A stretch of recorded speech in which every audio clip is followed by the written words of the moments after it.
오늘 아침에 여러분들과 만날 수 있는 마지막 시간이라는 게 굉장히 저는 서운한데요. 네. 하나님의 말씀을 함께 나누기 전에 우리 봉헌한 것을 위해서 또 하나님의 말씀을 위해서 기도하겠습니다.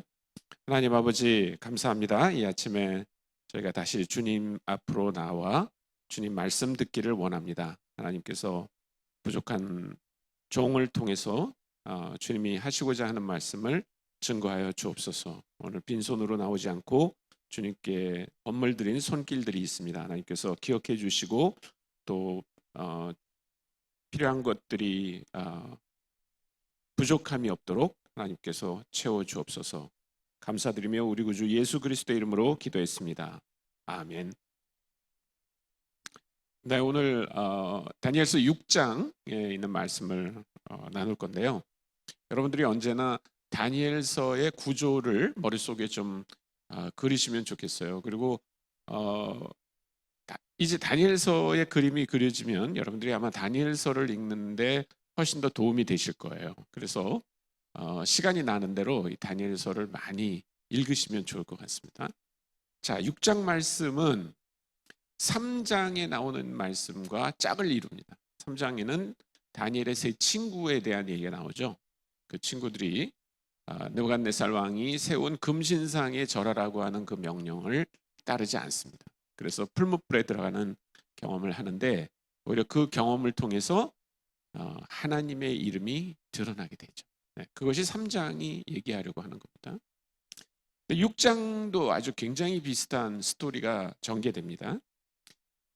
이제 시간이 바뀌었어요. 그래서 느부갓네살 왕은 바벨론 제국의 왕이었습니다. 그런데 혹시 어제 저녁에 참석한 분들은 다 들으셨겠지만 그 바벨론 제국이 멸망하는 사건이 일어납니다. 벨사살이라고 하는 그 왕이 아주 교만해서 하나님을 모욕하는 그런 일들을 했을 때 벽에 손이 나타나서 글자를 썼어요. 그게 메네 메네 데겔 우브라신이라고 하는 그 글자인데 다니엘이 그것을 해석해 줍니다. 뭐라고 해석해 줍니까? 내가 당신을 하나님의 말씀이 너를 세워보고 재봤는데 모자란다. 그래서 나눠버리겠다.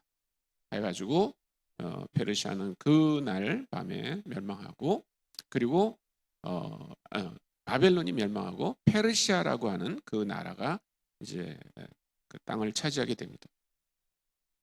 여기 6장에 보면 다리오가 자기의 뜻대로 고관 120명을 세워 전국을 통치하게 하고 또 그들 위에 총리 셋을 두었으니 다니엘이 그 중에 하나이라. 이는 고관들로 총리에게 자기의 직무를 보고하게 하여 왕에게 손해가 없게 하려 함이었더라. 그 다리오라고 하는 왕은 바로 페르시아의 왕입니다.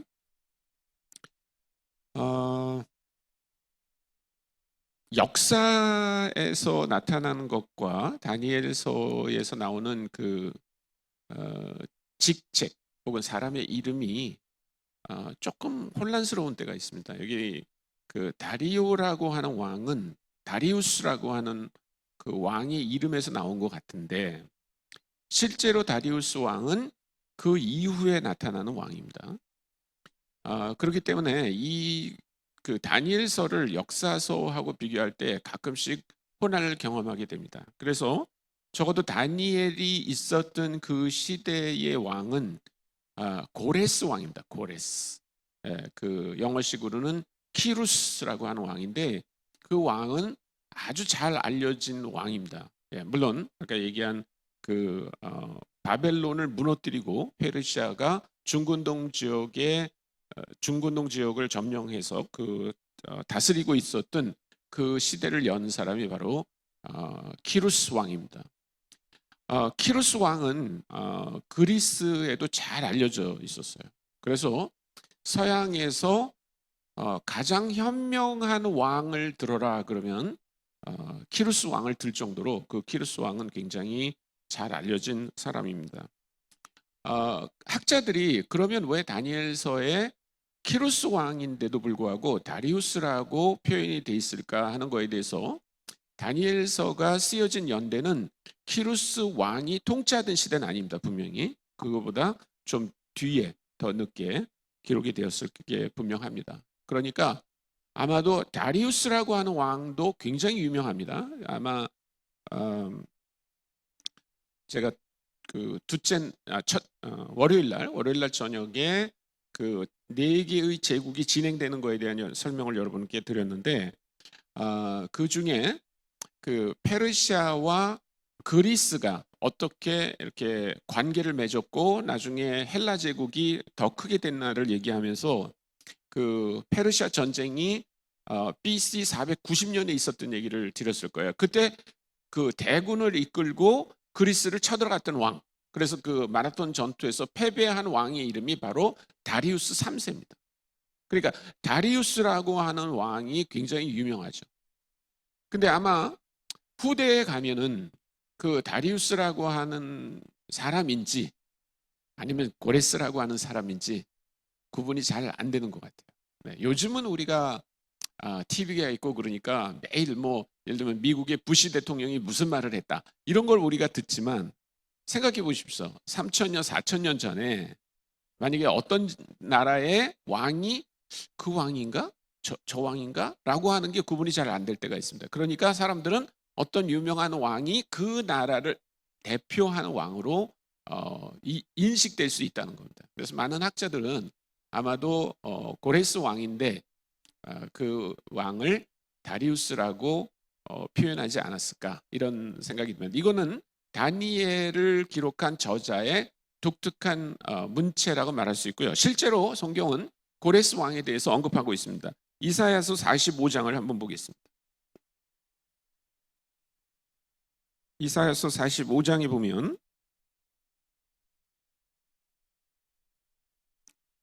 (1절에) 여호와께서 그의 기름 부음을 받은 고레스에게 이같이 말씀하시되 내가 그의 오른손을 붙들고 그 앞에 열국을 항복하게 하며 내가 왕들의 허리를 풀어 그 앞에 문들을 열고 성문들이 닫히지 못하게 하리라. 이사야 45장은 분명히 고레스 왕이 어떤 일을 할 것인가를 예언하고 있어요. 그렇기 때문에 아마도 고레스 왕이라고 하는 사람이 다스리는 때인데 다니엘서의 기자는 아마 다리우스라고 기록을 한 것으로 그렇게 보입니다.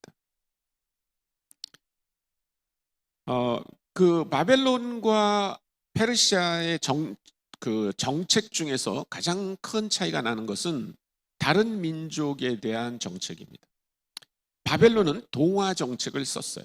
동화 정책이라고 하는 말은 뭐냐면 다른 민족들을 전부 바벨론 사람처럼 만들려고 하는 게 동화 정책입니다. 그러니까 전형적으로 일본이 한국을 식민 지배할 때 썼던 정책이 동화 정책입니다. 그래서 한국 사람들에게 일본말을 쓰도록 강요했고 한국 사람들의 이름을 다 창씨 개명해가지고 자기네 민족같이 똑같은 사람으로 만들려고 했던 게 그 당시 일본의 정책이었습니다. 그거를 동화 정책이라고 얘기합니다.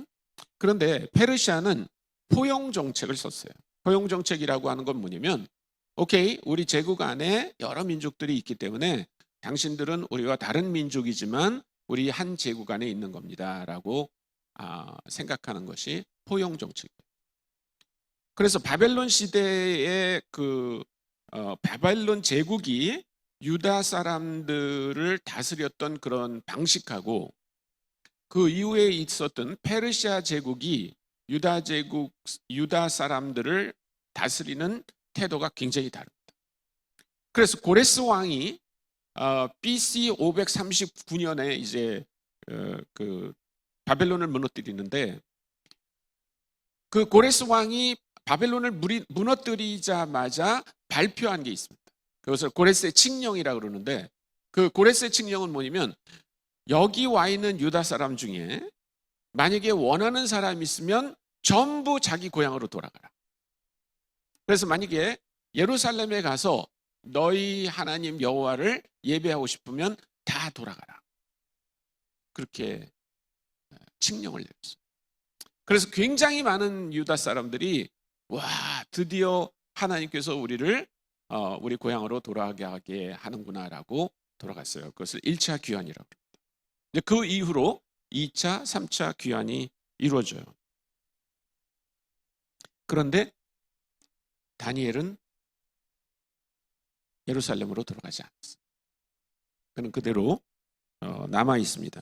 그래서 이 다리오라고 돼 있는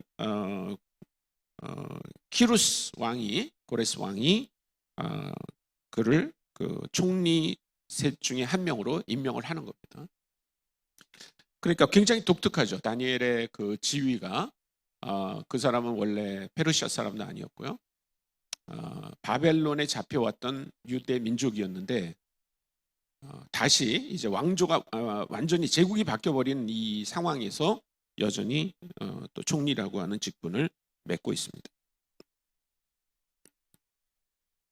성경에서 왜 다니엘이 이렇게 쓰임 받았는가를 6장 3절이 얘기합니다. 다니엘은 마음이 민첩하여 총리들과 고관들 위에 뛰어남으로 왕이 그를 세워 전국을 다스리게 하고자 한지라.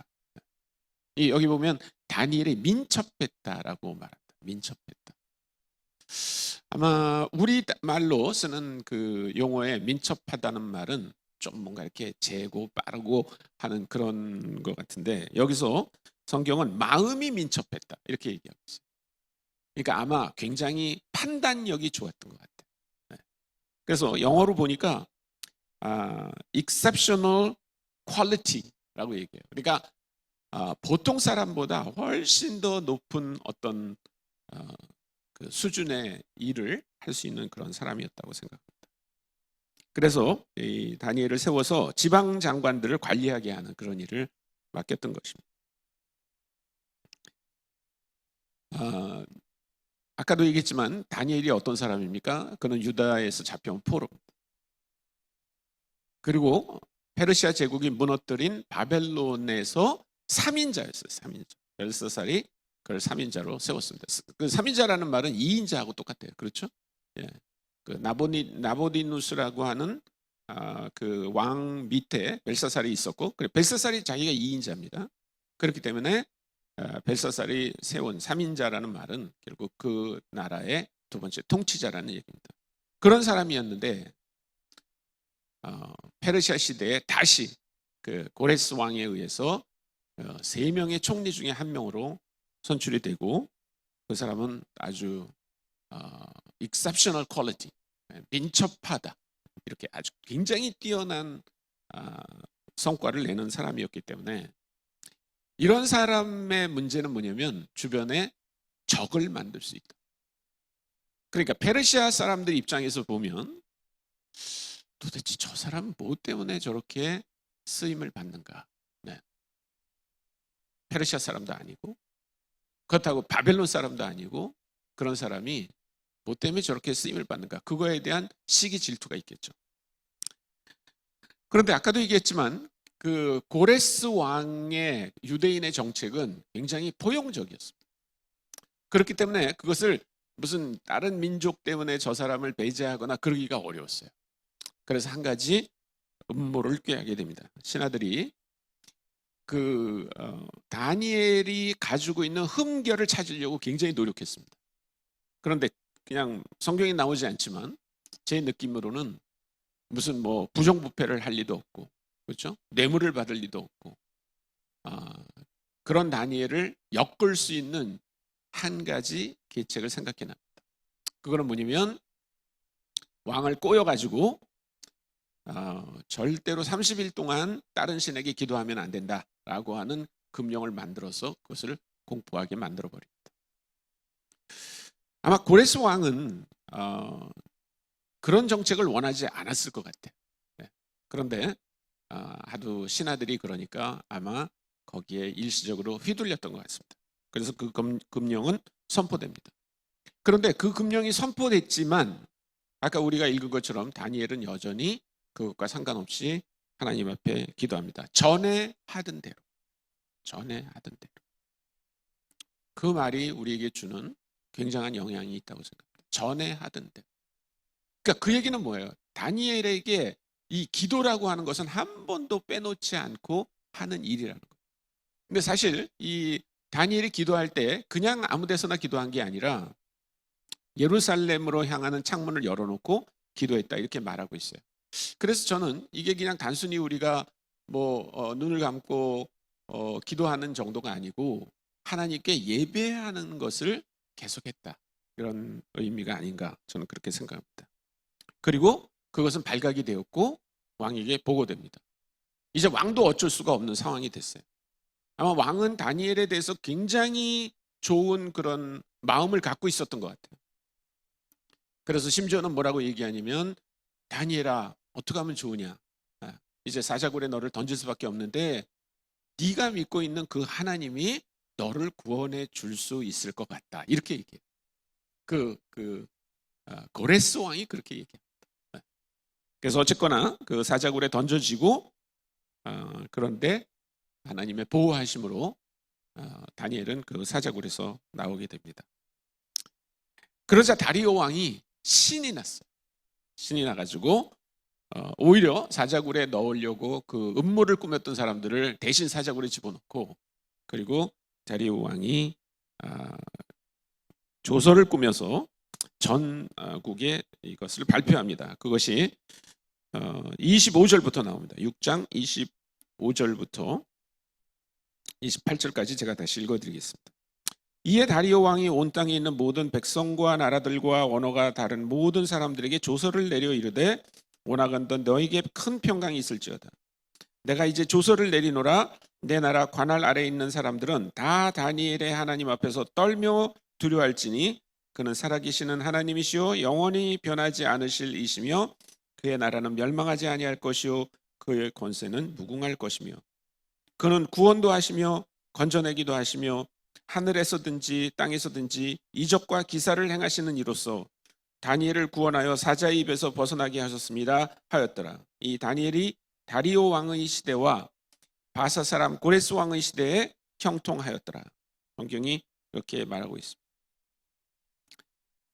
자, 여기서 아까 계속 우리가 보는 것처럼 25절부터 이에 다리오 왕이 온 땅에 있는 모든 백성과 나라들과 언어가 다른 모든 사람들에게 조서를 내려 이르되 오라겠는데 너에게 큰 평강이 있을지어다. 내가 이 조서를 내리노니 다니엘의 하나님 앞에서 떨며 두려워할지니 그는 살아계시는 하나님이시요 영원히 변하지 않는 이시며 그의 나라는 멸망하지 아니할 것이요 그의 권세는 무궁할 것이로다. 이게 바로 선교의 이야기죠. 그렇죠? 네. 계속 저희가 선교를 어떻게 얘기합니까? 하나님의 복을 받은 하나님의 백성이 하나님을 알지 못하는 사람들에게 하나님을 알리고, 그래서 그들이 하나님을 알고 하나님을 예배하게 되는 것. 그게 선교죠. 그러니까 여전히 다니엘서 6장의 이야기도 선교의 이야기다 이렇게 얘기할 수 있습니다. 저는 오늘 그 6장에 나오는 얘기를 좀 한 3가지 정도로 요약하고 싶은데요. 첫째 뭐냐면 다니엘은 하나님의 계획이 무엇인지 아주 분명히 알고 있었다는 것. 그래서 그는 고향으로 돌아가지 않았어요. 물론 유대인들끼리 모여서 성전도 만들고 그리고 하나님을 예배한다면 더 좋을 수도 있겠죠. 만약에 다니엘이 그때 고향으로 돌아갔다면 그는 아마 이렇게 사자굴에 던져지는 일을 당하지도 않았을 거예요. 그런데 그가 거기 남아있기로 한 것은 출세 때문에 그런 게 아닙니다. 그가 분명히 알고 있었어요.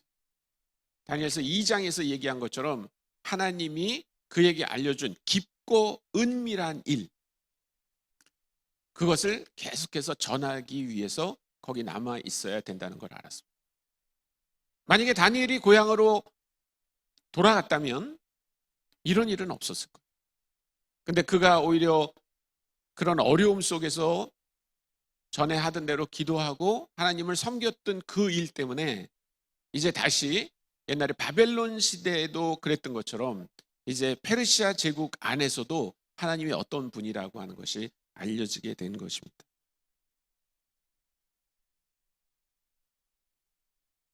만약에 우리가 하나님의 그 비전을 안다면 우리는 어려운 환경 속에서도 여전히 하나님의 부르심에 순종할 수 있습니다.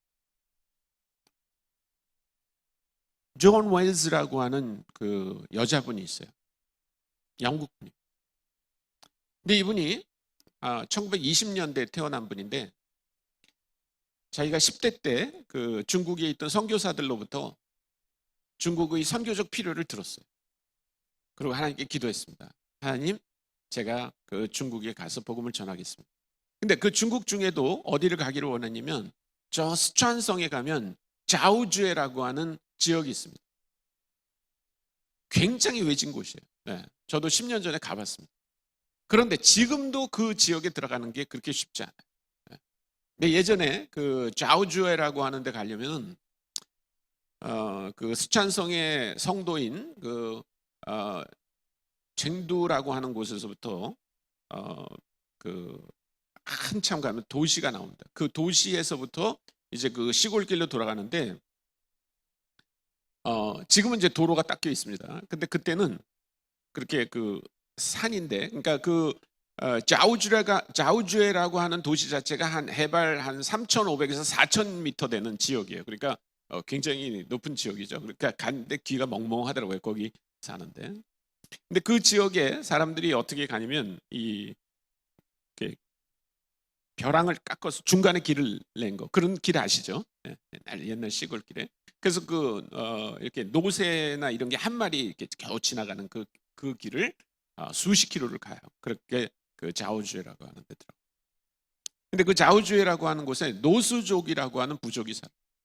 근데 그 노수족이라고 하는 부족이 복음을 들어본 적이 없다는 사실을 이 존 웨즈라고 하는 자매가 들었어요. 그래서 하나님께 계속 기도합니다. 하나님, 제가 언젠가 그 자오주에 가서 노수족에게 복음을 전할 수 있게 해주십시오. 기도. 그리고 이제 중국 내지 선교회 본부에 찾아가서 제가 그 자오주에 있는 노수족에게 가서 복음을 전하겠습니다. 그랬더니 공부를 좀 더 하고 와라. 그래가지고 공부를 더 하겠습니다. 그리고 몇 년이 지난 다음에 다시 갔습니다. 그래서 제가 몇 년 전에 왔던 그 존 웨즈인데 저는 다시 그 자우주에 가고 싶습니다. 그러니까 그럼 거기 가려면 아무래도 간호사 훈련을 받아야 될 것 같다. 다시 가. 훈련을 받습니다. 나이가 들었는데 이제 그 부모님이 제발 시집 가라고. 제발 시집 가. 그러니까 아마 그 당시 영국하고 우리나라하고 굉장히 비슷한 것 같아요. 그 관연한 딸이 있으면 제발 시집 가라고. 그런데도 이 자매는 시집 가면 자기는 그냥 영국에 머물 수 있는 것 같아요. 자기의 꿈은 뭐냐면 자우주에 가서 그 노수족에게 복음을 전하는. 그래서 부모님이 그렇게 얘기하는데도 거부를 합니다. 그리고 계속 더 훈련을 받아요. 그리고 이제 드디어 중국 내지 선교회 선교사로 허락을 받습니다. 그리고 배를 타고 가려고 하는데 2차 세계 전쟁이 터지게 돼요. 그래서 그 바다에 독일 그 잠수함들이 계속 영국 배를 공격했기 때문에 배를 타고 갈 수 없었어요. 그래서 결국 몇 년을 기다려요. 전쟁이 끝났어요. 그래서 드디어 이제 중국에 가게 됩니다. 그리고 너무 기쁜 마음으로 거기서 복음을 전해요. 그런데 공산군들이 쳐들어요. 그래서 거기서 쫓겨나요. 그래서 이 자매는 결국 중국에 없었지만 계속 노수족을 위해서 기도합니다. 그러다가 1980년에 그 개방이 이루어지면서 그 좌우주의 노수족 그 마을에 들어가 봅니다. 근데 자기가 거기서 그 한 4, 5년밖에 없었는데 그때 그 소녀들에게 거기 소녀들에게 복음을 전했는데 그분들이 예수 믿고 교회가 돼가지고 그 좌우주에 큰 교회가 있는 것을 발견합니다. 여러분, 그것이 깊고 은밀한 일을 알고 있는 헌신된 사람의 삶입니다. 그 자매에게는 오로지 하나밖에 보이지 않았어요. 그 좌우주에 있는 노수족들에게 내가 그 하나님의 깊고 은밀한 일을 알려주겠다 하는 것이 그 존 웰즈를 그렇게 살도록 만들었습니다. 때때로 하나님의 사역을 하는 사역자들 가운데도 처음에 가졌던 자기의 마음이 변질되는 경우가 있어요. 그럼 왜 그러냐면 그런 비전이 없기 때문에. 근데 존 웨일즈는 그렇게 많은 도전과 위협과 유혹이 있었지만 자기가 언젠가 좌우주에 가서 노수족에게 복음을 전하겠다고 하는 그 꿈을 접지 않았어요. 그리고 자기가 실제로 거기서 체류하며 복음을 전했던 기간은 매우 짧지만 그러나 하나님께서 그 뿌린 씨앗들이 열매를 맺게 만들었어요. 두 번째, 우리가 생각해야 될 것은 이 10절에 나오는 것처럼 다니엘이 그 전에 하던 대로 계속 기도했다는 것입니다. 다니엘서 1장 8절을 한번 보겠습니다. 다니엘서 1장 8절을 보면 이런 얘기가 있죠. 다니엘과 그의 친구들이 이제 그 바벨론에 처음 잡혀왔을 때 바벨론의 그 문화를 따라야만 됐습니다. 학문을 배워야만 됐어요. 그런데 그 중에서 어떤 것들은 거절합니다. 8절에 보면 다니엘은 뜻을 정하여 왕의 음식과 그가 마시는 포도주로 자기를 더럽히지 아니하리라 하고 자기를 더럽히지 아니하도록 환관장에게 구하니 이렇게 돼 있는데요. 이 8절에 보면 다니엘은 뜻을 정하여 이렇게 말하고 있어요. 정하여. 그러니까 결단했다는 거죠. 결단했다. 그래서 많은 사람들이 어떻게 생각하냐면 그거 봐, 다니엘이 뜻을 정했잖아 라고 하는데 저는 그것이 다니엘에게 끼친 영향도 많이 있을 거라고 생각합니다.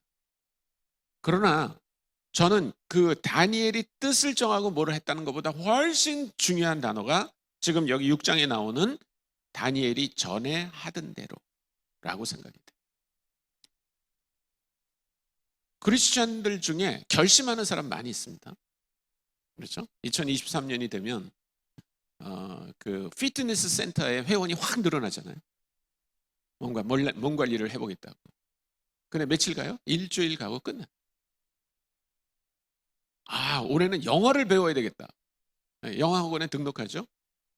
잘 안 돼. 올해는 성경 1독 시작하지만 오래 가지 않아. 그래서 결심도 중요합니다. 그러나 결심은 그렇게 오래 가지 않아. 근데 뭐가 중요하냐면 하던 대로죠. 하던 대로. 습관이 굉장히 중요합니다. 습관. 크리스천들 사이에는 습관이라고 하는 말이 그렇게 썩 좋게 들리진 않는 것 같아요. 왜냐하면 우리가 저 사람이 습관적인 그리스도인이야 이렇게 말하면 그 말은 그렇게 썩 좋은 말이 아니에요. 근데 습관적인 그리스도인이라는 말은 별로 좋은 말이 아니지만 여러분들이 크리스천으로서 좋은 습관을 갖고 있는 것은 좋은 말이에요. 여러분 그거를 절대로 나쁘게 생각하지 마십시오. 여기 다니엘이 가지고 있었던 아주 좋은 습관은 뭐냐면 그가 매일 하나님께 기도한 사람이었다. 시간을 정해놓고 기도한 사람이었어요. 그래서 예를 들면 여러분들이 뭐 새벽 기도하는 습관 굉장히 좋은 겁니다. 매일 여러분들이 큐티를 하는 습관 굉장히 좋은 겁니다. 그러니까 그게 습관이 돼서 해야지 결심해서 될 문제가 아니에요. 새벽 기도 안 하던 사람이 난 이제 새벽 기도 할 거야 결심해봐야 며칠 못 갑니다. 큐티 안 하던 사람이 난 이제부터 큐티 할 거야 해봐야 며칠 못 갑니다. 그런데 큐티 하던 사람은 매일 큐티 할 수 있어요. 새벽 기도 나오는 사람은 매일 새벽 기도 할 수 있어요. 전도하는 사람은 매일 전도할 수 있어요. 그래서 전에 하던 대로가 굉장히 중요합니다. 여러분 습관이 결국 우리의 성품을 만들어요. 그렇기 때문에 여러분들이 좋은 습관을 기르도록 노력할 필요가 있습니다. 디모데전서 4장 8절 말씀입니다. 디모데전서 4장 8절 말씀을 함께 읽어보겠습니다. 디모데전서 4장 8절 말씀 같이 읽습니다. 시작. 육체의 연단은 약간의 유익이 있으나 경건은 범사에 유익하니 금생과 내생에 약속이 있느니라. 이 말은 뭐냐면 육체적으로 어떤 습관을 갖는 것도 굉장히 유익하다는 거예요. 예를 들어서 나는 매일 아침 조깅을 하겠다. 그게 육체적인 습관이에요. 네. 나는 하루에 10,000보를 걷겠다. 네, 그게 육체적인 습관이에요. 그것도 굉장히 유익이 됩니다. 그렇죠? 여러분들이 만약에 그런 육체적인 어떤 습관이 있다 그러면 여러분에게 큰 유익이 돼요. 근데 여기 뭐라고 얘기하고 있어요? 경건과 관련된 습관은 훨씬 더 유익하다. 경건과 관련된 습관, 아까 얘기한 것처럼 매일 새벽 기도를 한다든지 아니면 기도하는 시간을 떼어놓고 한다든지 성경을 읽는다든지 큐티를 한다든지 그런 습관을 갖는 것은 육체의 연습과는 비교가 되지 않는다. 왜요? 육체의 연습은 여기서 끝납니다. 세상에서 끝나요. 그런데 경건에 이르는 그 훈련은, 연습은 여기뿐만이 아니라 오는 세상에서도 여전히 유효하다는, 그러니까 대단하지 않습니까? 그래서 여러분들이 다니엘을 보면서 이런 경건에 이르는 습관이 얼마나 중요한가를 아시면 좋겠어요. 그 훈련을 할 때 이제 우리가 뭐 영어로 훈련을 트레이닝이라고 그럽니다. 트레이닝. 그런데 트레이닝보다 더 심한 훈련이 있어요. 그걸 뭐라고 그러냐면 드릴이라고 합니다. 드릴. 드릴이라고 하는 거는 뭐냐면, 여러분 드릴 알죠? 드릴? 네, 드릴이 뭐예요? 드릴, 우리가 나무 판 같은 데다가 구멍을 뚫으려면 드릴을 대는데, 드릴을 할 때 어떻게 하세요? 드릴 할 때 뭐 이렇게 했다, 이렇게 했다, 이렇게 했다, 이렇게 하지 않잖아요. 그죠? 하나에다 대고 구멍이 날 때까지 빡 미는 게 드릴. 그게 드릴. 그러니까 훈련을 그렇게 할 때 그거를 드릴이라고. 드릴. 여러분들이 어떤 훈련을 할 때 어떻게 훈련하느냐가 굉장히 중요한데요. 아까 말한 대로 어떤 송판에 구멍이 날 때까지 뚫는 것처럼 그렇게 될 때 여러분들이 진짜 훈련한 결과를 얻게 됩니다. 여러분 그런 사람 중에 제가 꼭 생각하고 싶은 사람이 다윗이에요. 여러분 다윗이 골리앗과 싸웠던 장면을 한번 생각해 보십시오. 그 당시 다윗은 아직 나이도 어리고 군대도 가지 않을 정도의 나이였어요. 그는 그냥 양을 치고 있었습니다. 들판에서. 그런데 감히 지가 골리앗에게 가가지고 싸워서 그 골리앗을 쓰러뜨리겠다고 했어요. 그리고 쓰러뜨렸습니다. 아무도 믿지 않았어요. 근데 만약에 제가 여러분에게 한 가지 질문을 좀 던져보고 싶어요. 자, 골리앗이 한 명이었기 때문에 뭐 우연히 그럴 수 있다고 그러지만, 만약 골리앗 같은 장수가 5명이 나왔다 그러면 다윗이 5명을 다 쓰러뜨릴 수 있었을까요? 저는 쓰러뜨릴 수 있었다고 생각합니다. 왜냐하면 다윗이 그 물맷돌 연습을 얼마나 했는지 몰라요. 그리고 그가 그 물맷돌로 뭘 맞췄습니까? 자기에게 달려드는, 혹은 짐승에게 자기가 치는 양에게 달려드는 그런 사자나 무슨 뭐 늑대나 이런 거를 맞춰서 죽였어요. 여러분, 늑대나 이런 들짐승을 잡는 거하고 생각해 보십시오. 예? 등치가 이만한 골리앗이 철제 갑옷을 입고 어적어적 나와서 야 나한테 덤벼봐, 이런 거 맞추는 거하고 어떤 게 더 어려워요? 날쌘 짐승을 맞추는 게 더 어렵죠. 근데 다윗은 날쌘 짐승을 맞추는데 이미 굉장한 훈련이 있었어요. 그렇게 맞춰서 죽일 수 있었어요. 그러니까 만약에 골리앗 같은 사람이 5이 나온다 하더라도 저는 다윗은 다 맞췄어요. 백발백중. 그것이 습관의 힘입니다.